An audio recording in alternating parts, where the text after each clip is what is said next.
Hello friends, KBS கிச்சனுக்கு உங்களை அன்போட வரவேற்கிறேன். இன்னைக்கு நம்ம கேபிஎஸ் கிச்சன் என்ன பார்க்கணும்னா பொடி ரசம் செய்வது எப்படி பார்க்கலாம். இது வந்து நான் 5 பேத்துக்கான பொருட்களை எடுத்து வச்சிருக்கேன். வாங்க என்னென்ன தேவைன்னு பார்க்கலாம். 1 கப்பு புளி தண்ணி எடுத்து வச்சிருக்கேன் ஃப்ரெண்ட்ஸ். நல்லா புளியை கரைச்சி எடுத்து வச்சுக்கோங்க.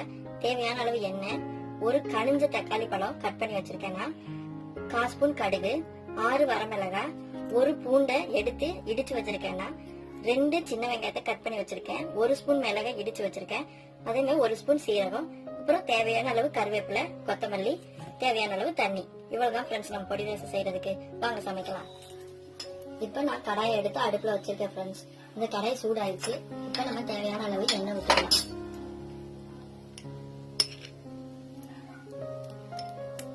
நான் ஒரு 1/2 ஸ்பூன் விடுறேன் ஃப்ரெண்ட்ஸ். உங்களுக்கு தேவையான அளவு எண்ணெய் விட்டுக்கோங்க. இது நல்லா சூடாயிருக்கும். எண்ணெய், கடுகு,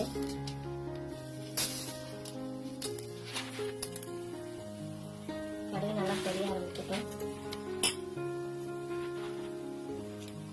நல்லா பொரிஞ்சு வருது. இப்போ நம்ம சீரகம் சேர்த்துக்கலாம். சீரகம் நல்லா பொரியட்டும்.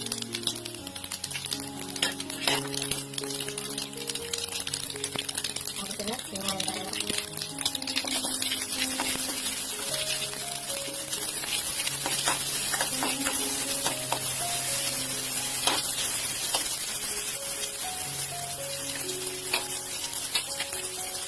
அப்புறம் நம்ம எடுத்து வச்சிருக்க 6 வரமிளகாவை நல்லா கிள்ளி போட்டுக்கலாம்.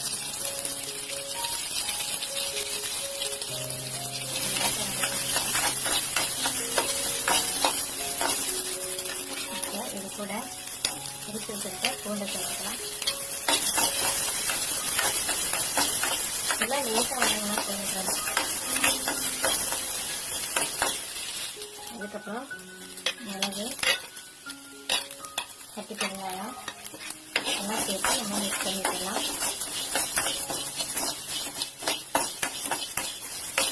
இது நல்லா வணங்கிட்டோம்.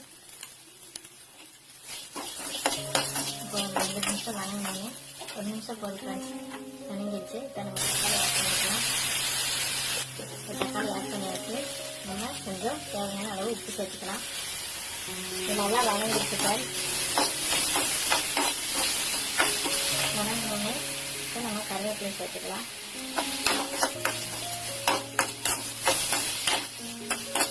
நல்லா ஆயிடுச்சு. அடுப்பை ஆஃப் பண்ணிட்டு நம்ம கரைச்சி வச்சிருக்க புளி தண்ணியை இது கூட ஆட் பண்ணிக்கலாம். ஆட் பண்ணியாச்சு. அப்புறம் நம்ம தேவையான அளவு தண்ணி விட்டுக்கலாம்.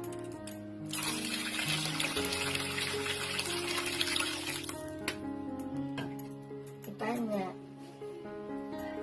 கடாயை இறக்கி வச்சு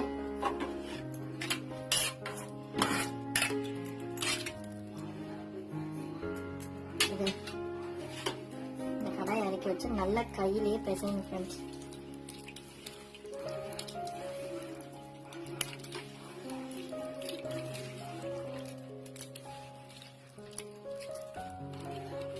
நல்லா இந்த தக்காளி பழம்லாம் நல்லா நசுங்கி வரணும். இந்த மாதிரி எடுத்து தனித்தனியா நசுக்கி விடுங்க. கரைச்சி வச்சுட்டேன் ஃப்ரெண்ட்ஸ். உங்களுக்கு உப்பு வரப்பெல்லாம் கரெக்டா இருக்கா நீங்க பாத்துக்கோங்க. அப்படி இல்லைன்னா நீங்க கொஞ்சம் ஆட் பண்ணிக்கலாம். எனக்கு வந்து உப்பு கம்மியா இருக்கு, நான் அதனால கொஞ்சம் உப்பு போட்டிருக்கேன். இதை நம்ம கடாயை வந்து அடுப்பை வச்சாச்சு. அடுப்பை பற்ற வைக்கலாம். இப்போ ஹை ஃபிளேம்ல வச்சிருக்கேன். ஒரு 10 நிமிஷத்துல அது நுர கட்ட ஆரம்பிச்சிடும். அப்புறம் நம்ம எடுத்துடலாம் ஃப்ரெண்ட்ஸ். பாத்தீங்களா, லேசா நுர கட்டுது. ரசம் வந்து எப்பயுமே நுர கட்டின பின்னாடி இறக்கிடணும். கொதிக்க விடக்கூடாது. கொதிக்க விட்டா ரசத்தோட தன்மை வந்து அந்த சுவை தன்மை போயிடும் ஃப்ரெண்ட்ஸ். எப்பயுமே நுர கட்ட ஆரம்பிச்சோன்னா இறக்கணும். இன்னும் ஒரு 2 நிமிஷத்துல ஃபுல்லா எல்லா பக்கமும் நுர கட்ட ஆரம்பிச்சிடும். அதுக்கப்புறம் நம்ம கொத்தமல்லியை போட்டுட்டு இந்த ரசத்தை இறக்கிடலாம் ஃப்ரெண்ட்ஸ்.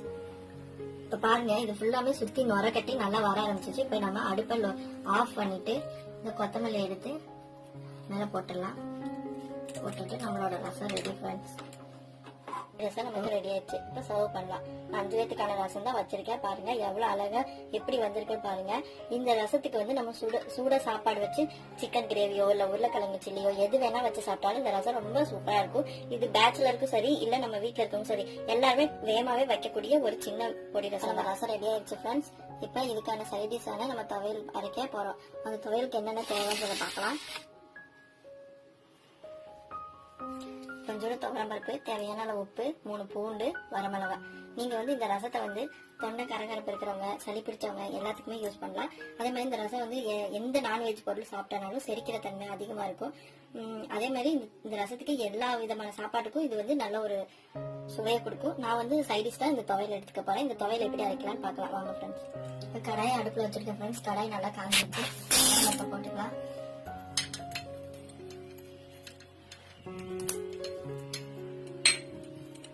அதுக்கப்புறம் வரமிளகா, பூண்டு எல்லாத்தையும் ஒன்றா சேர்த்துக்கலாம். எல்லாத்தையும் ஒன்றா நல்லா